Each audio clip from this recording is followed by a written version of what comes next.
Hello guys, welcome to my blog. आज आम जा ये गणेश मूर्ति रखी आसते आज विसर्जन करने जा तो चलो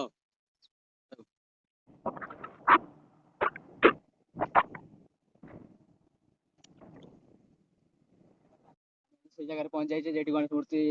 रखते आज विसर्जन करवा नई रे देख पार्थ नई देखु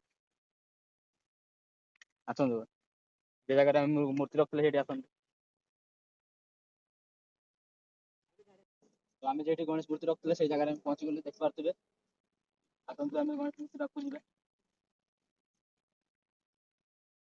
मूर्ति रखते देख पारे से जगह गणेश मूर्ति अच्छी आस आम गणेश मूर्ति आज विसर्जन करके नहीं जा कर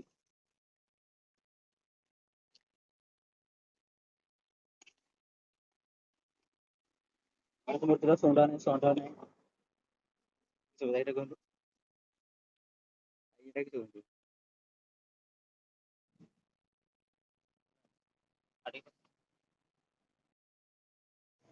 ठाकुर को उठेबे उठा उठा ठाकुर उठेले देखु गाइस गणेश मूर्ति को नहीं विसर्जन करने ये पकई जाते ये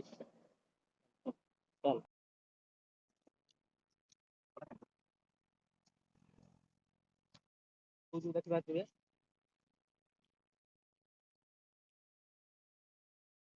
विसर्जन करदेवा गणपति बापा बोलिया।